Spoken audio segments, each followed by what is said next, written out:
Hey everyone, welcome back to Factually Strange, where we dive deep into the world of true crime, bizarre history, eerie events, and all things strange. Quick update before we get started. From now on, I'll be narrating the videos myself. No more AI voices, just me bringing these stories to life exactly how I imagine them. If you're into chilling true crime cases, unsettling mysteries, and weird facts you won't hear anywhere else, make sure to like, follow, and subscribe so you don't miss a thing. Now, let's get into the video. Valerie Kassler walked into the Anchorage Police Department clutching a small SD card, her nerves thin and her story rehearsed. She told the officer she had found it lying on the ground near a street in Anchorage, just something that she picked up off the pavement. The card was labeled Homicide at Midtown Marriott, and the contents were unlike anything police had ever seen. Inside were 39 photos and 12 videos, each more disturbing than the last. A woman being strangled, blood, laughter, the killer taunting his victim, and all of it captured on camera by the man committing the crimes himself. The footage was so graphic, so cruel, that seasoned officers recoiled in disbelief. But perhaps most chilling of all was the voice. One officer immediately recognized it, a South African man already known to them from a prior investigation. That voice would become the key to unlocking one of the most horrifying murder cases in Alaska's recent history. However, the story Valerie originally told began to crack, and she confessed the truth. Yes, she had found the video, but not on the side of the highway. She hadn't just stumbled upon the memory card. In reality, she had stolen a man's phone during what she described as a date. He had picked her up in a black pickup truck near downtown Anchorage, and they drove around while she drank flavored vodka out of a Gatorade bottle. He stopped at a Shell Station ATM to get her money, and during that time, Valerie took his phone. She admitted that she made up the story about finding it on the street because she feared getting arrested for theft or attempted prostitution. By the time she turned the SD card over to the police, she had lost the original phone after tripping and falling in the woods. Her lie nearly derailed the timeline, but the evidence was irrefutable. Her theft and eventual confession became the unexpected break in a case that might have otherwise gone cold. So, let's start with what actually happened from the beginning.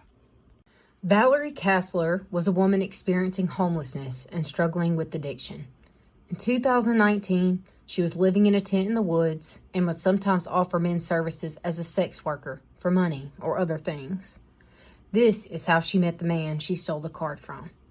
On September 19th, at around 9:30 p.m., Kassler was near a grocery store in Anchorage when a white man, driving a black Ford Ranger, approached her and offered a ride. He told her he was looking for a working young girl and asked her to help him with his needs. It was a rainy night, and Valerie said, "Why not?" and got in the car with the man. They hung out the whole night, drinking, going to the airport to watch the planes take off. Valerie's initial impression of the man was that he was nice. They were together until about 5 to 6 in the morning. During their time together, the man stopped at a gas station to use the ATM.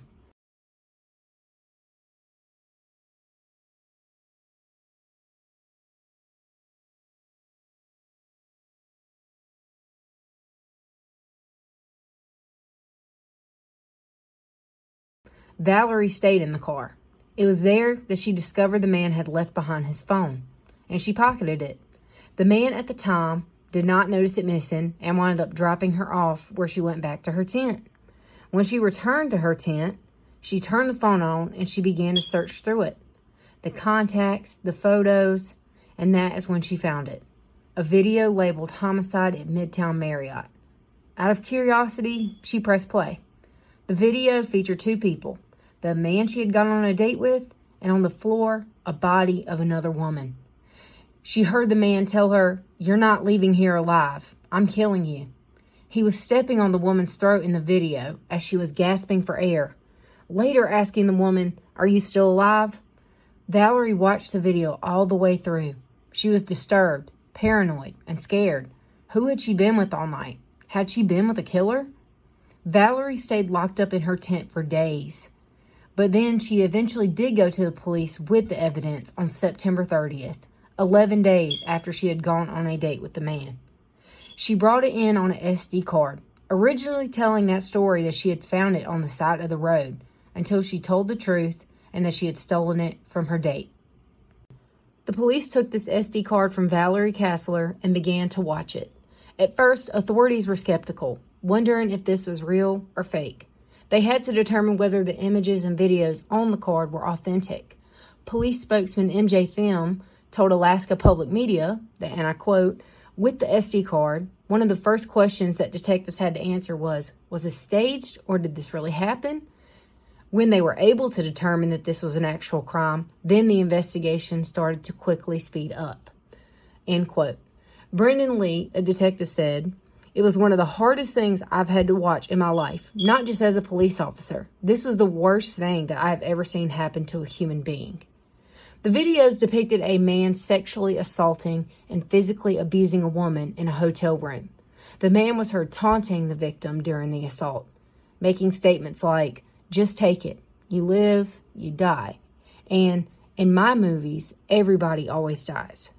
There was footage of the man strangling her with her pleas for help audible in the background. Then the last of the footage shows the man disposing of the victim's body, along with various pictures that were taken of the victim's corpse, wrapping her in a white blanket, placing it on a luggage cart, and loading it into the bed of a black pickup truck. Here is some of the disturbing audio from that footage. You live, you die. You live, you die.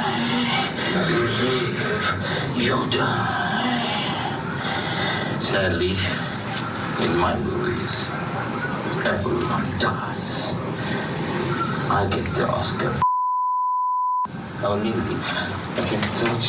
Please just finish on time. While reviewing the footage, one of the officers recognized the voice of the man. The man had a South African accent. The officer had been working an investigation prior to this one where he had dealt with a man with the same accent, the same voice. The name of this man? Brian Stephen Smith. Brian Stephen Smith was born on March 23, 1971, in Queenstown, South Africa. It's a region marked by cultural diversity and deep historical roots. Despite this, details about Smith's early life are limited. Public records don't offer much about his childhood, family background, or education. What is known is that Smith served a mandatory 2 years in the South African Army. After his military service, he worked for a software company in Johannesburg and also operated a guest house to supplement his income. At one point, he even attempted to launch his own online dating website, although according to a former colleague, it never gained traction. In 2013, Smith met a woman online named Stephanie Bislin, who lived in Alaska. His relationship with Stephanie Bislin, his future wife, began online through gaming platforms. Stephanie was a folk singer residing in Anchorage, Alaska. Bislin had a background in music, playing guitar and mandolin, and has also participated in bluegrass jam sessions. Professionally, she has served as an admin officer at the U.S. Immigration and Naturalization Service and previously worked as a personnel staffing specialist at the Bureau of Land Management in Alaska. Her and Smith became friends outside of the gaming platforms and began talking. Stephanie was nearly 2 decades older than him, but they hit it off. They eventually got engaged while he was living in South Africa, but Stephanie traveled to visit him frequently. He proposed to her with a flower-shaped De Beers ring that had belonged to his mother. His engagement to Stephanie and a recent business deal gone sour prompted him to make his move to the States in 2014, specifically Anchorage, Alaska, where Stephanie was. 2 months after Smith moved to Alaska in 2014, him and Stephanie got married. Once in Alaska, he began working various jobs, including positions at Alaska Tire Service and Dow Engineers. Eventually, he secured employment at the Marriott Suites near University Lake. During his time, Smith was actively pursuing U.S. citizenship. He finally achieved that milestone in September 2019, just 1 month before his arrest. Smith had aspirations to once again own and operate a hotel, much like the guest house he ran back in South Africa. His jobs in the hospitality industry seemed to be paving the way for that goal. At the Marriott-affiliated hotel, his position provided him access to discounted rooms, a benefit he misused. Smith later admitted to police that he frequently picked up homeless women, often directly from local shelters, and brought them to the discounted hotel rooms. He said they would drink, drive around, have sex, and stay in the rooms using his employee discount. Despite these disturbing actions, Smith maintained a completely different public persona. His colleagues at the hotel described him as friendly and humorous. No one suspected any violent tendencies. To those around him, he appeared to be a regular guy, fully integrated into both the workplace and community. He was actually about to start a new position at the Residence Inn before he was arrested. Smith's personal life also painted a picture of normalcy. Stephanie, his wife, described Smith as thoughtful and supportive. She said he handcrafted a ukulele for her and even built a greenhouse out of recycled windows, things that showed devotion and care. There were no publicly known issues in their marriage that might have suggested something darker. On the outside, everything appeared stable. But behind the scenes, Smith was living a double life. He was cheating on Stephanie, regularly picking up women off the street to have sex and exploit. He also spent time on adult websites, using the pseudonym Bradley Phillips. He also had a regular affair with a woman named Alicia Youngblood. Smith had met her at work, and they started off as drinking buddies, and then things progressed to something more physical. They shared sexual interests. They were both into violent and rough sex, slapping, choking, suffocation, and other violent role-play scenarios. They would even in their role-play fabricate criminal acts that they committed, running from police, gang violence, theft, and eventually murder. Alicia Youngblood didn't know how truthful Smith was being in those moments where he pretended to be a murderer. At the time of the murder, Smith was still romantically involved with Bislin. She maintains that she had no idea about the infidelity, and certainly no clue that he was capable of such horrific crimes. In interviews, Stephanie stated, "When I think about that, I think about how I could have missed something like that." She added, "We all have tempers at times, but I never saw one that would do what these people are describing." Stephanie wasn't alone in her disbelief. Multiple friends and colleagues of Smith expressed shock at the revelations. One former coworker, Adam Manor, said, "He was a very positive guy, had a good humor. He had a couple of good dad jokes. He was just a normal guy." He continued, "He didn't seem to have any quirks or any weird things that would raise red flags. That's pretty crazy, a little scary." Another friend and former colleague, Adrian Fillet, echoed the same disbelief. "It's really odd to believe. I would have never guessed. He was one of the more pleasant people I've known. I don't think I've ever seen him angry or raise his voice or anything." Smith's ability to live such a double life, appearing friendly and normal to friends and family, while committing unspeakable crimes in secret, serves as a chilling reminder. You never really know who people truly are. Now that we know who Brian is, let's move back to the timeline. After the officer had recognized the voice on the mail as Brian Stephen Smith, they checked the hotel guest list at the Marriott, and sure enough, Brian's name was on it. He had booked the room September 2nd to September 4th, 2019, and stayed in room 323. Now, they knew who they were looking at. Brian stayed at the Town Place Suites by Marriott in Anchorage, lined up with the footage on the memory card.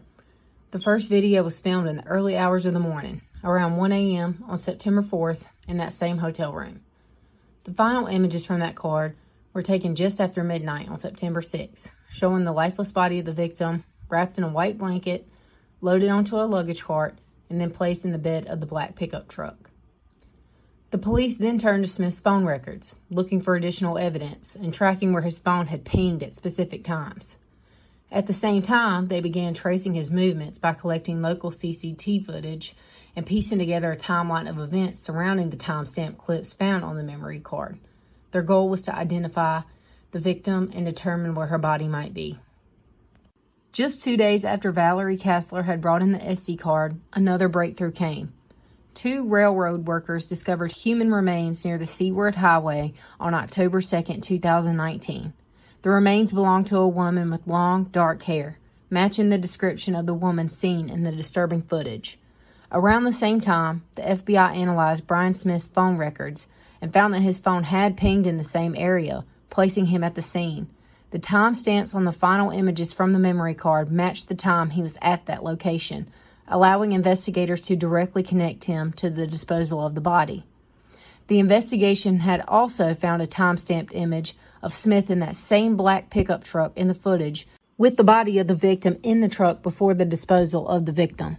Between the phone data, the images, the video, and now the discovery of the victim's body, the case was starting to build fast.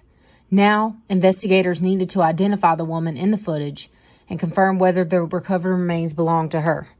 Anchorage Police Department detectives began working closely with the medical examiner's office to determine the victim's identity and cause of death. By October 7th, they had gathered enough evidence to obtain a warrant for Brian Smith's arrest on a charge of first-degree murder.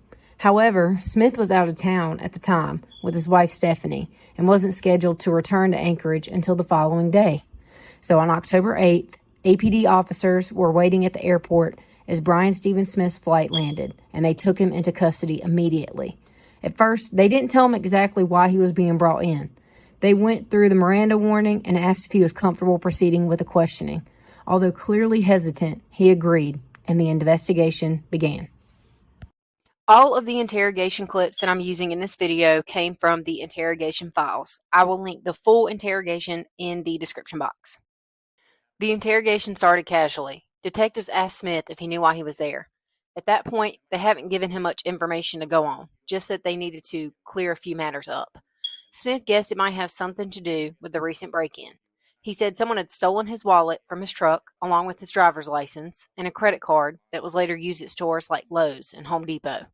He told him that he had already reported the incident to the police. Is that what this is about, he asked? And having these rights in mind, do you wish to talk to us now? Yes. Okay, and like I said, I'm gonna, like I said, I have some stuff I want to talk to you, and I want to hear what you have to say, and I appreciate you being attentive to me. So, like I said, we have some matters we need to clear up with you, and I just wanted to ask you, do you have any idea, any thought in your head about what we might want to talk to you today about? No, my truck was broken into a few months, well, about a month or two ago, and that's why I don't have a driver's license. My wallet was stolen. Okay. And I had some papers that were in the car with me. Okay. And some stuff. Is it about that? But detectives weren't interested in the purchases. They wanted to know when the break-in had happened, but Smith couldn't give them an answer. I don't remember, he said, a phrase that would come up again and again during the interrogation. They pressed further. Beside the credit card, what else had been taken? Smith hesitated again, then said he thought a spare phone had also been stolen. This detail seemed to connect him to the time with Valerie Kassler.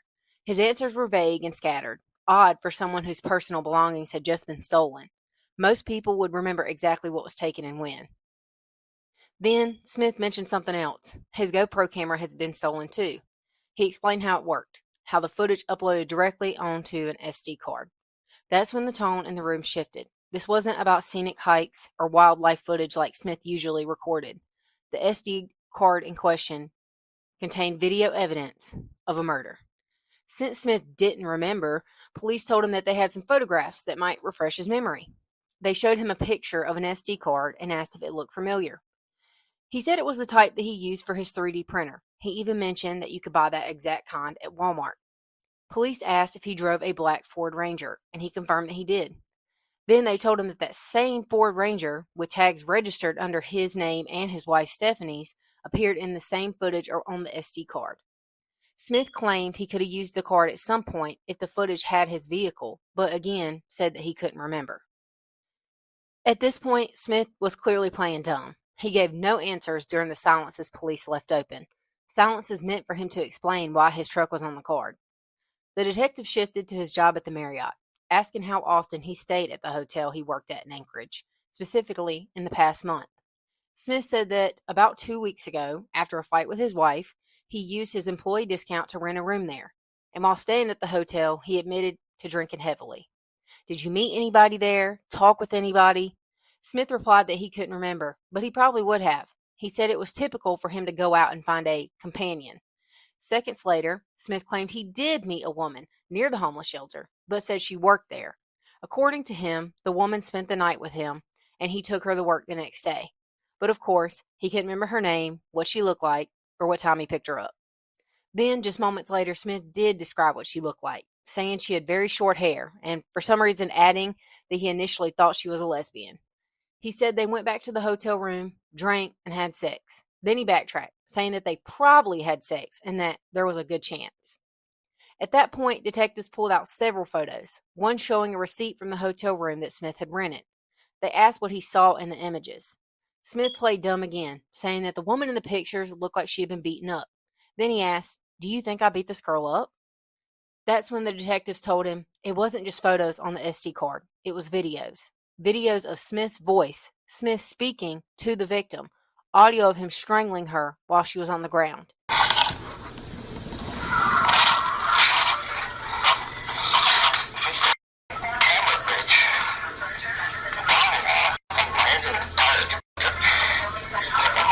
sounds like me. Let me see.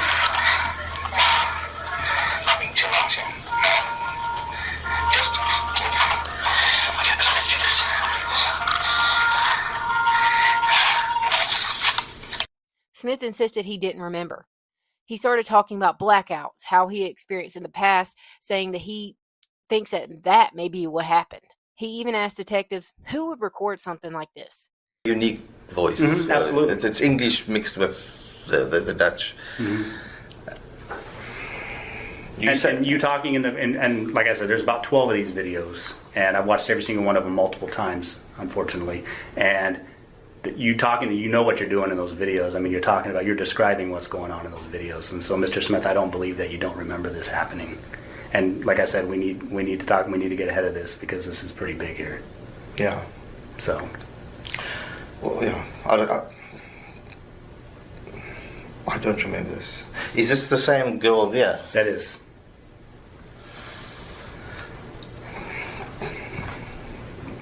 I do not remember anything like this. I would remember something like this. I don't. Okay. So then I just have more photos, and then this is more of the images that were on the phone. And this one's out in the parking lot, your truck again. Do you recall that? Who would record stuff like this?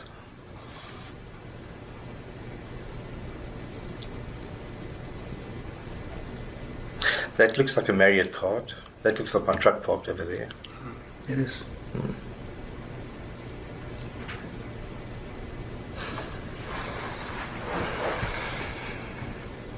I do not remember anything like this. Honestly.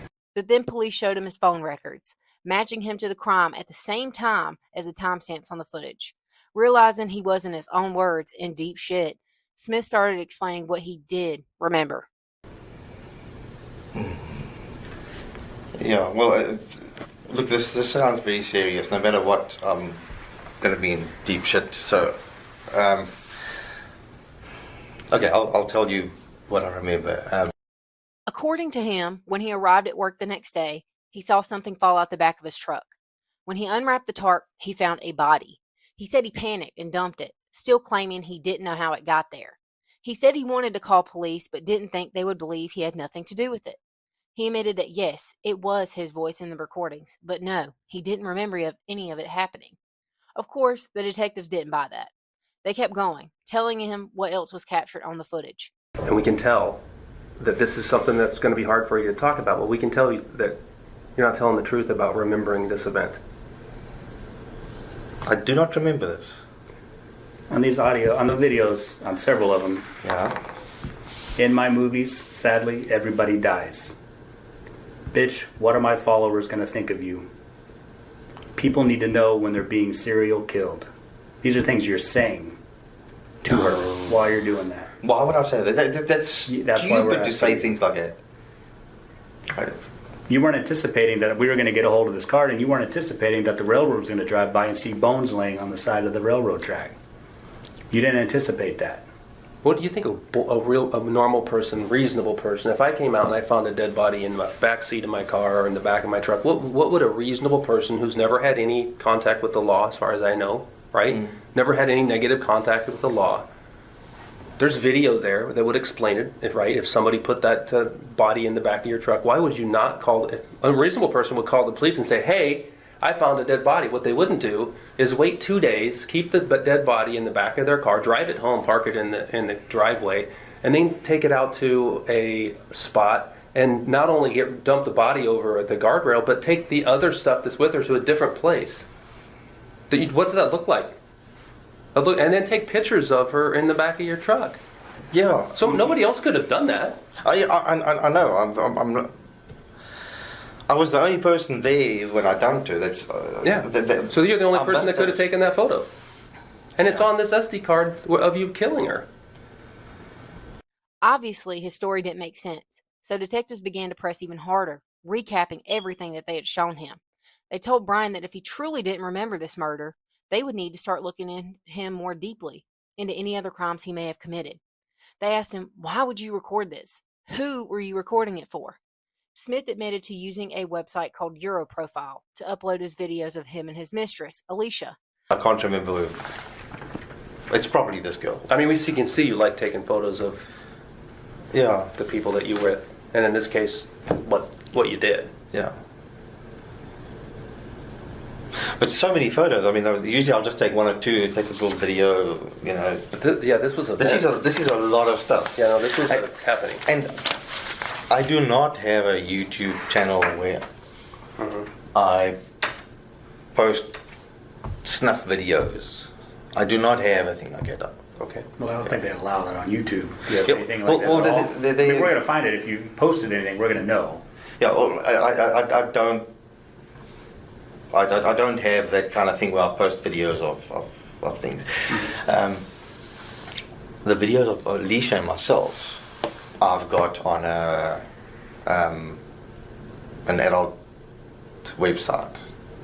So, but that's me and hers, and she knows about them, and that's it. What's the website? Oh, it's called Euro Profile. How do you spell it? Like Euro? Like Euro? ERO ERO Profile. Profile. Yeah. Dot. Com. What's your member name on there? Oh, it's over 18. Over 18 Yeah. is your account Yeah, it's number name? mine. Yeah. Okay. I can, if you, just as a warning, if you want to go there, put on your antiviruses and your anti-pop-ups and stuff, because that's how they make their money, is putting viruses and stuff on your computer. All So, right. So just videos of you and Alicia on there. oh yeah, We'll find that account, so we're not going to see any of these videos. I mean, because we've already seen these videos. Are we going to see anything else like that on there? one of the girls I picked up some other time, I've got a little video of her as well. Do people follow that website? Like, do they follow specifically your over 18 name? This Euro Profile is it's just a community of people that are open sexually. Okay. You know, you and your wife are swingers or whatever. You post photos, And everybody can see it. yeah. So and you make friends with people. I've got a group of friends on there. Okay. Are we going to find any of these videos on there? No. They don't allow bestiality or anything funny like that. No. Somebody monitors it. Yeah. So that's why why would I video it? I don't understand why I would video something stupid like this And talk about your followers. and talk about things like that. I don't know why I would do that. But he claimed he had no idea why he would record something like this. He said, "Why would I video it? I don't understand why I would video something stupid like this and talk about followers, talk about things. I don't know why I would do that." As the interrogation continued and Smith acknowledged that it had been him in the videos, investigators began referring to the man in front of them as Good Brian and the man in front of him as Bad Brian. Right. What do you think of yourself? I don't like it. I'm disgusted that I've done something like this.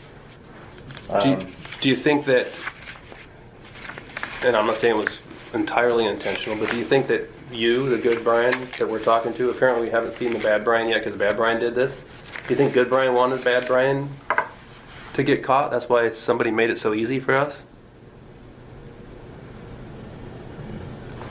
So yes, so we're not at a stalemate. I've done that. I just don't know why. You just have no explanation for good or bad of why It's you did it, why it happened. yeah. The photographs are stupid.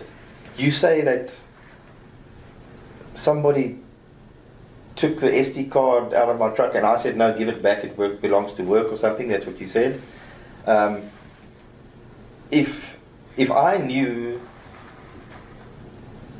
If I was trying to hide away and not get caught, I would not let something like it happen. I wouldn't have Seems an SD careless. card. I wouldn't have an SD card. But all this seems careless too. Very, yeah. That's somebody that wants to get caught. And you're in a hotel room, for God's sake. In your own hotel, in your own chain of, using your own name with your own employee discount, Yeah. with your own truck, documenting every step of what you did. Or Bradley. In my opinion, this was a tactic giving him a way to separate himself from the crime, almost like giving him an out, like saying only part of him, Bad Brian, committed the murder. They told him Good Brian must have wanted Bad Brian to get caught. Otherwise, why would he be so careless? Why would he book a hotel room under his own name, at his own job, using an employee discount? But even then, Brian still wouldn't admit to remembering any of it or give a reason why he did it. So the police ended the session and laid out the next step. First, he would be swabbed for DNA. Then they would track down and interview the many women Brian had picked up in the past to learn more about their encounters with him. Because at this point, police were convinced if Brian, or Bad Brian, could do this and not even remember it, there was a strong possibility he had done it before. They told him that they believed they had been fair, giving him a chance to explain himself. But since he wasn't being forthcoming, they pieced together what happened without him, using video evidence, DNA, phone records, and his own vehicle. At this point, the detectives decided to take a break. They tell Smith he can use the restroom and begin escorting him out the room. As they were walking, Smith suddenly turns to the detectives and says, "All I can say is that you'll be famous." Okay. You don't want your injury. Oh. It's up to you. I mean, we encourage it. Yeah. If you know what I've been up to, you would know. I don't even care about this now. All I can say is that you're famous.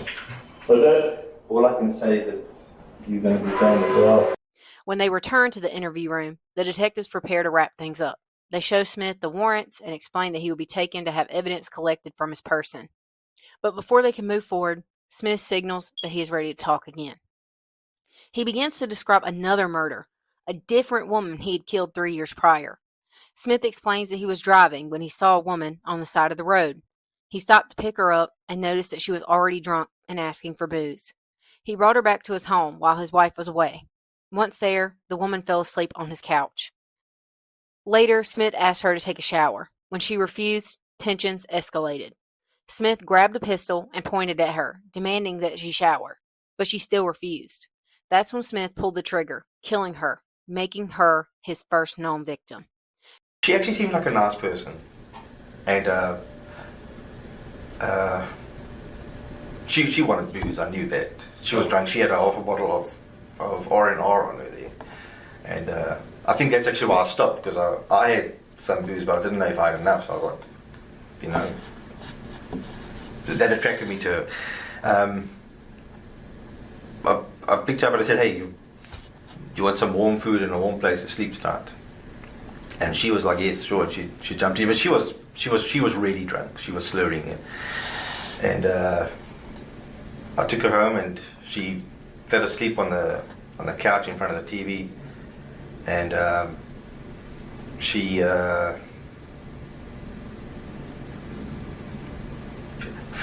was smelling. I knew she was homeless then. You know, she was stinking, and I was getting upset. And I said to her, "Go take a shower," you know, because now there's smell in the house. You know, Stephanie would smell like there was a homeless person in the house, and she wouldn't do it. She kept saying no, no, and I was worried that she's going to vomit now, because then I realized that she really had been drinking a lot.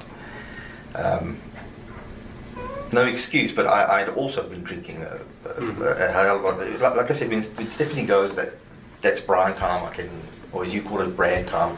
I can let my hair down. I can just relax and get rid of the whole stress of being married all the time. And I don't know. I clearly remember this. And again, I'm not lying to you. I don't remember. I can't visualize this girl. But I went through to the garage and I got my little pistol there, and I said to her, go shower, and she wouldn't, and I just did that, and I While she was on the couch? yeah, I just shot her. There was no. Chillingly, he admitted to committing acts of necrophilia with her lifeless body and even taking a photo of it.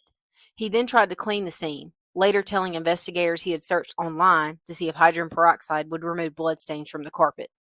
Smith pointed detectives to where the body would be disposed of. Using that information, law enforcement found human remains, including a skull with a gunshot wound, along the Old Glen Highway. The remains were later identified as Veronica Albuquerque. The second victim, the one whose final moments were captured on Smith's SD card, was Kathleen Jo Henry. Her identity was officially released by authorities on October 10, 2019, 2 days after the interrogation. I do want to pause a moment to talk about the victims of today's case. Kathleen Jo Henry was born on December 22, 1988 in Bethel, Alaska. She was a proud Alaska native. Growing up in rural Alaska, Kathleen faced a number of systematic and personal challenges. She dropped out of high school at the age of 14, and by 23, she was incarcerated at the Highland Mountain Correctional Center in Eagle River. While the exact reason for her incarceration is not publicly known, it is documented that she struggled with addiction and mental health issues throughout her adult life. Kathleen's life was marked by repeated cycles of hardship, including physically abusive relationships. She once wrote on Facebook, "I left because I might end up disabled by one of the deadly men I had during a relationship, and here I am, a tough Alaskan chick," revealing both the dangers she faced and the resilience she clung to. Her experiences were deeply personal, and her daughter later came forward to share that Kathleen had allegedly been molested by a Catholic priest, something that may have contributed to her struggles with addiction and mental illness. Despite her battles, Kathleen was known to be an expressive and a creative. She loved poetry and often posted her writing and thoughts on social media, particularly Facebook. Her writing became a way for her to process her trauma and share her perspective with others.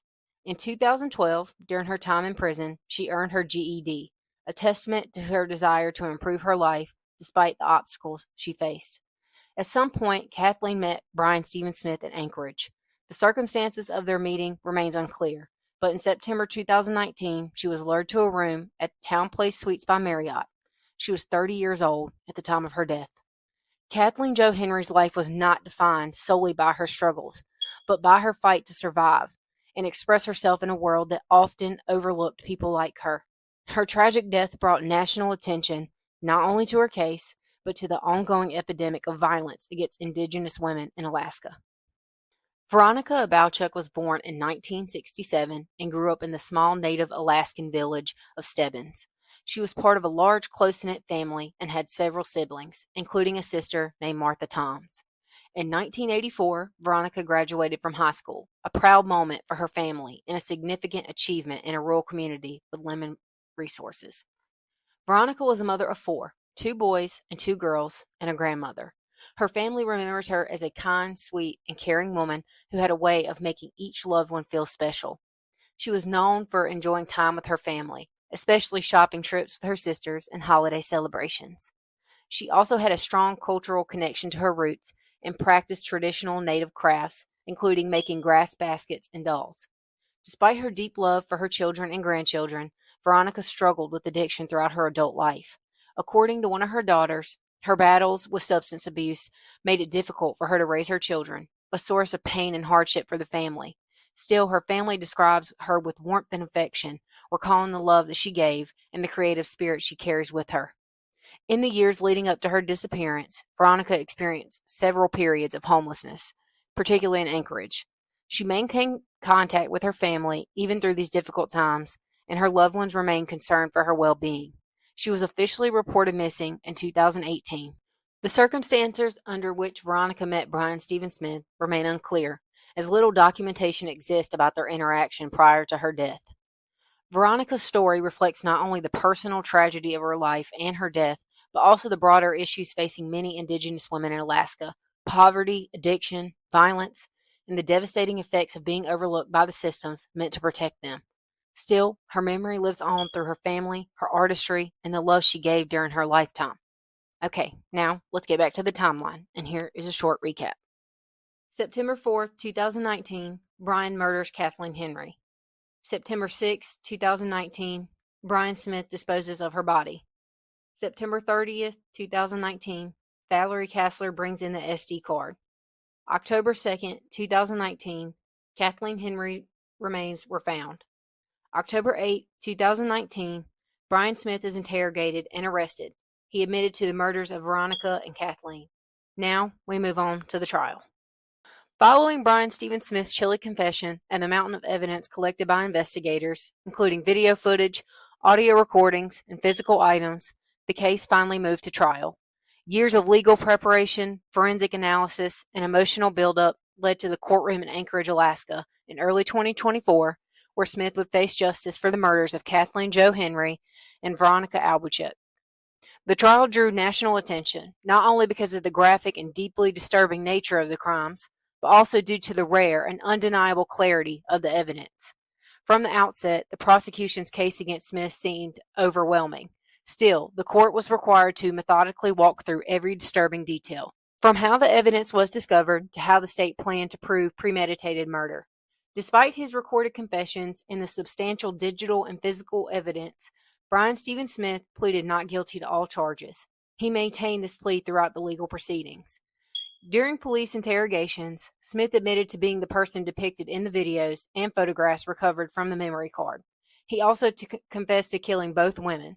However, his defense attorney argued that Smith's statements were unreliable due to alleged memory lapses and coercive nature of the prolonged interrogation. Since Smith had entered a not guilty plea, his defense strategy aimed to create reasonable doubt. Smith's attorney, Timothy Ayer, focused heavily on discrediting the key pieces of evidence, most notably the videos and photos found on an SD card that depicted the murder of Kathleen Jo Henry. Ayer scrutinized the credibility of Valerie Kassler, the woman who turned the SD card over to the police. While she initially claimed she found the card on a street in Anchorage, she later admitted under oath that she had stolen Smith's phone from his truck, transferred the images to an SD card, and gave it to authorities. Ayer labeled her a comfortable and constant liar, emphasizing inconsistencies in her story to cast doubt on the reliability of the evidence she provided. The defense also attacked the circumstances of Smith's 8-hour police investigation. Ayer described it as a coercive, calling the process form of psychological warfare. Smith made several admissions during questioning, including recognizing himself in the footage and saying, "That is me, I'm not denying that." Yet he also claimed to have no memory of committing the crimes, at one point stating, "I guess this looks like me, but I don't remember." Additionally, the defense pointed out that some key pieces of physical evidence were never tested for DNA, arguing that the forensic investigation had been incomplete. Although specific items were not publicly identified in trial records or media coverage, Ayer used these alleged gaps to suggest that the state had not fully proven its case. Now, let's break down how the trial unfolded. Tuesday, February 6, 2024. The trial commenced with opening statements from both the prosecution and defense. You're going to hear that he had a fetish for certain types of sexual content. You're going to hear that he shared that fetish with at least one partner. On the other hand, you're going to hear from his wife that he was a good husband. You're going to hear that he did engage the services of sex workers. You're going to hear that he went to chat rooms. You're going to hear that he viewed certain types of pornography. Prosecutors outlined the charges against Smith, including 2 counts of first-degree murder for the deaths of Kathleen Jo Henry and Veronica Albuquerque, as well as charges of sexual assault and evidence tampering. The defense raised concerns about the admissibility of graphic video evidence, leading the judge to delay its presentation until further testimony established its relevance. Day 2, Wednesday, February 7, 2024. Valerie Kassler, a pivotal witness, testified about discovering a memory card labeled Homicide at Midtown Marriott that contained disturbing footage of a woman being brutally beaten and killed. Hotel room, it showed her laying on the ground on the rug, and she was like all beat up. I mean, her face was not even recognizable, and he was hitting her and telling her that she isn't going to leave the hotel alive, that he's killing her. Specifically stood out about the man to you, as far as physical features or voice? His accent. Okay, and what was it? Describe it. It sounded like European or something. Kassler explained how she came into possession of the memory card and her decision to turn it over to police, which became a crucial piece of evidence for the case. Day 3, Thursday, February 8, 2024. Thursday morning, defense attorney Timothy Ayer subjected Kassler to a testy cross-examination, playing audio of her old police interview to highlight her conflicting statements and to undermine her credibility. Kassler, who said she had been on a crack and vodka binge around the time of 2019 events, grew annoyed during the cross-examination.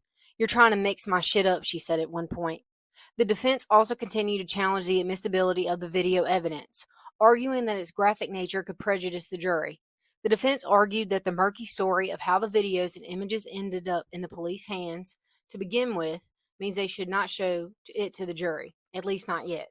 The judge ruled that the video could not be shown to jurors until at least the following Monday, pending further testimony to establish its relevance. Week 2, February 12th through 16th, 2024. Prosecutors presented various pieces of evidence, including physical items recovered from Smith's belongings, such as nylon cords, latex gloves, duct tape, and 2 homemade gun silencers. These items were introduced to demonstrate premeditation and preparation for the crimes. The prosecution also played audio recordings where Smith could be heard narrating the assault and murder, providing chilling insight into his actions. On February 12th, the decision was approved to show the jury Kathleen Henry's brutal last minutes. The decision to present the graphic videos in open court during a publicly live-streamed trial was not made lightly. Judge Kevin Saxby acknowledged the brutal nature of the crime while balancing the constitutional rights of all involved, the victim, her family, and the defendant. He said, "The videos and other images in general show a woman's final 35 or so minutes of life. They show her being strangled to death. She's obviously already been severely beaten by the point the videos are being taken, and she's being tortured and played with while she's dying. And in addition to being robbed of her life, she's being robbed of her dignity. And I've concluded that I have a duty not to make the court system complicit in that." Because of this, the judge ruled that only the jury would be permitted to view the full video footage. The general public and media were limited to hearing only the audio, with courtroom cameras turned away from the screen and a graphic content warning displayed during the live stream. Detective Brendan Lee of the Anchorage Police Department introduced the disturbing evidence. As each image appeared in the courtroom monitor, he narrated what was being shown. Kathleen Henry's bruised and naked body on the floor of the hotel room, visibly beaten. Lee explained the killer's actions during the recordings, detailing the progression of Henry's injuries and the sadistic nature of the assault. No.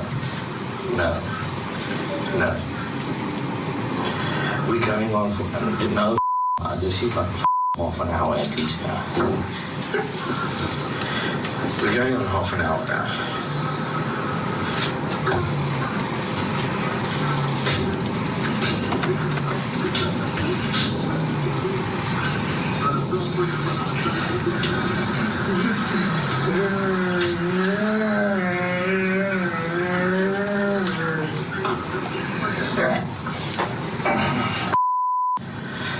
Come on, please, man. Jesus.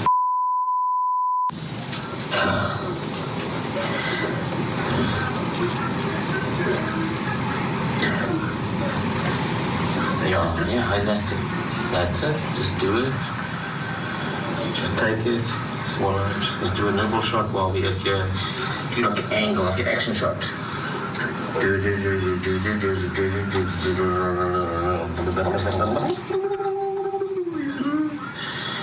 Okay, we did the nimble shot. You live. You die. You live. You die. You live. You die. Sadly, in my movies, everyone dies. I get the Oscar. Only me. Okay, so please just finish on time. You need to finish this movie because I just can't go on anymore. Gasp once for yes, gasp twice for no.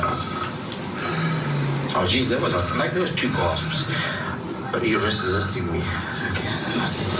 So here's the throat, here's the hair, here's the string I've got. I've really got a string there. Okay, I'm gonna pull the string quickly, okay?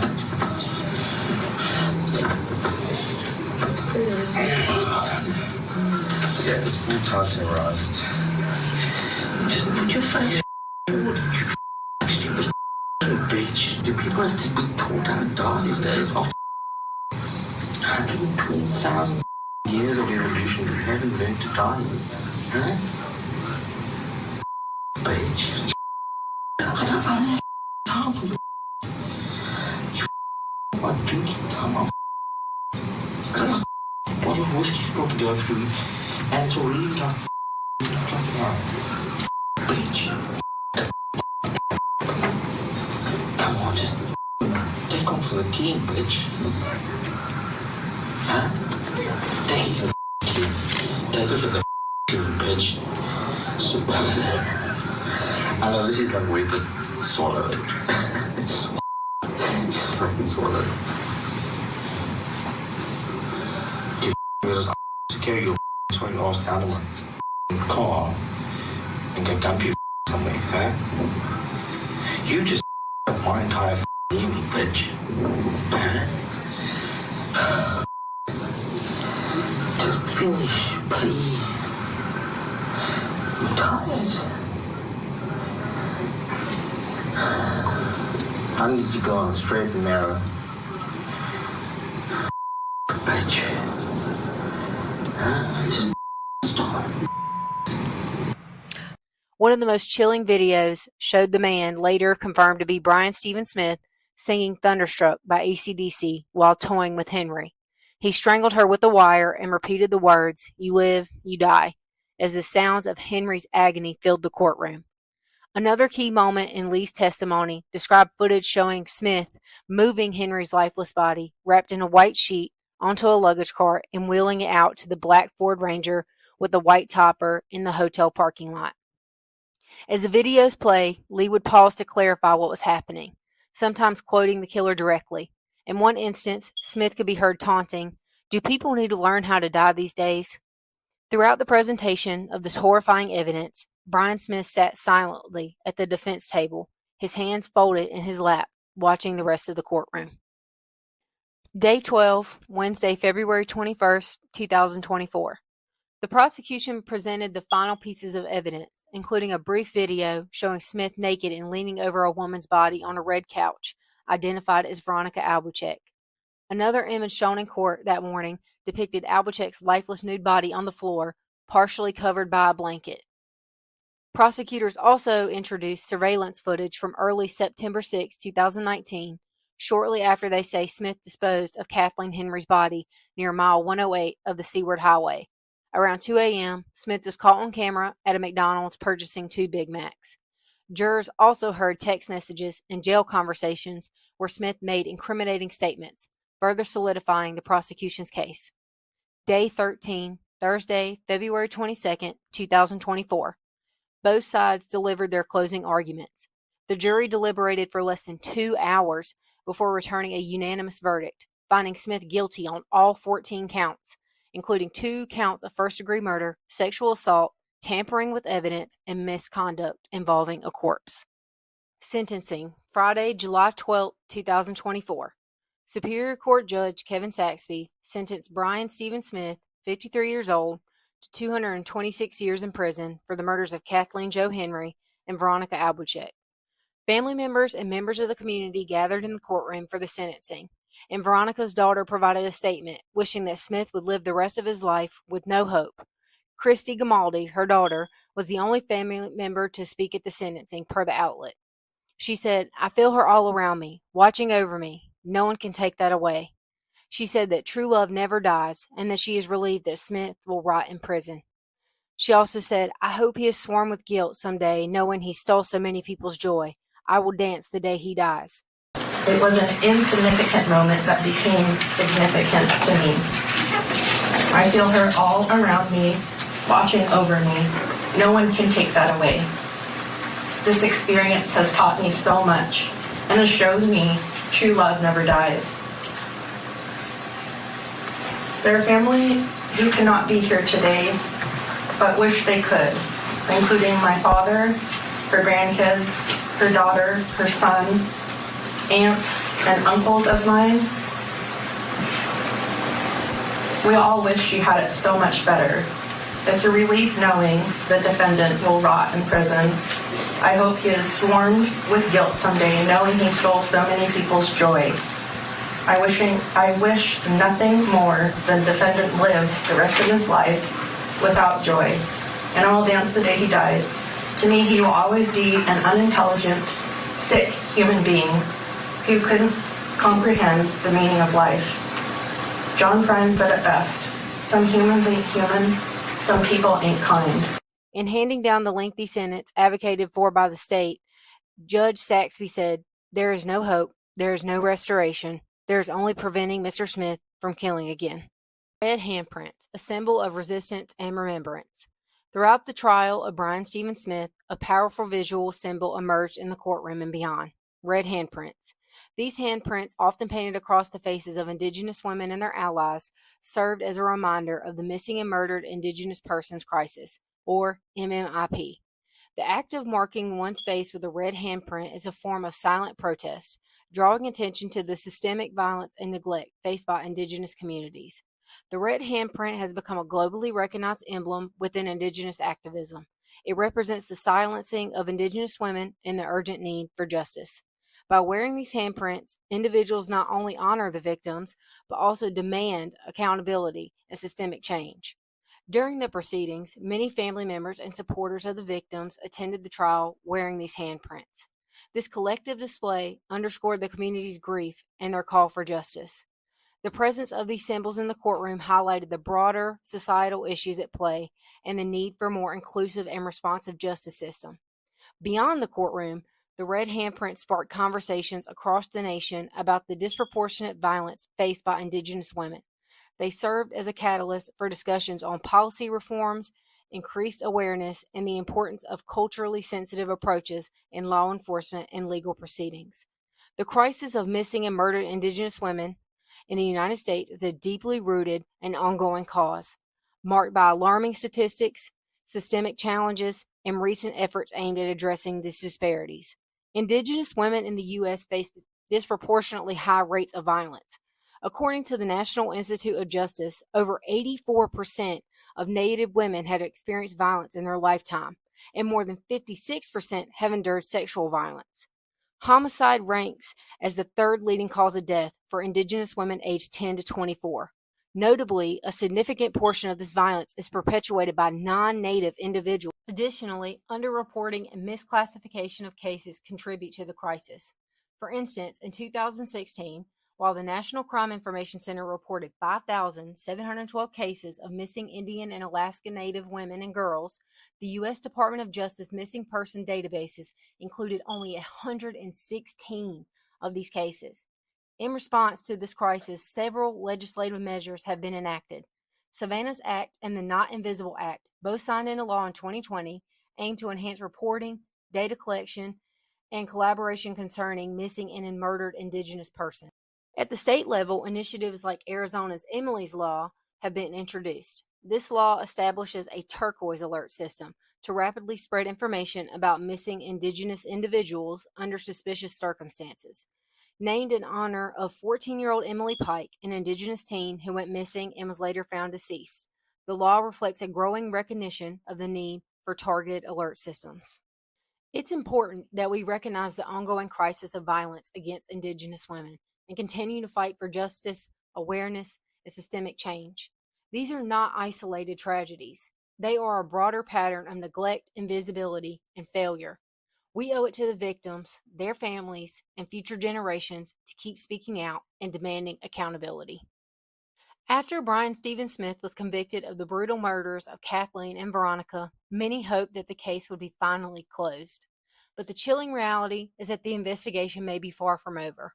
As authorities continue to sift through Smith's digital devices, disturbing new evidence surfaced, hinting that there may be another victim. In July 2024, during Smith's sentencing for the murders of Kathleen Jo Henry and Veronica Albuquerque, prosecutors released photographs found on Smith's cell phone depicting a woman who appeared to be unconscious or deceased. A forensic artist sketch based on these images was also presented. The woman in the photos has not been fully identified.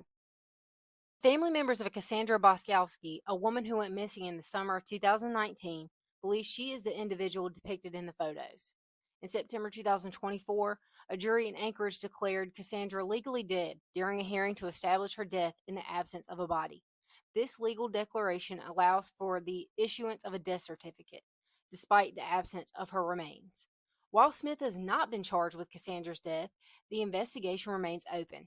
The Anchorage Police Department has not confirmed the identity of the woman in the photographs, citing the need for physical evidence before making such a determination. Community members and advocacy groups have called for a thorough investigation into Cassandra's disappearance and potential connection to Smith. Protests and public demonstrations have been held to raise awareness and demand justice. As of now, the case of Cassandra remains unresolved, and authorities continue to seek information that could lead to a definitive conclusion. I do want to take a minute to say, in my opinion, it's frankly laughable that authorities claim to be thoroughly investigating Cassandra's case.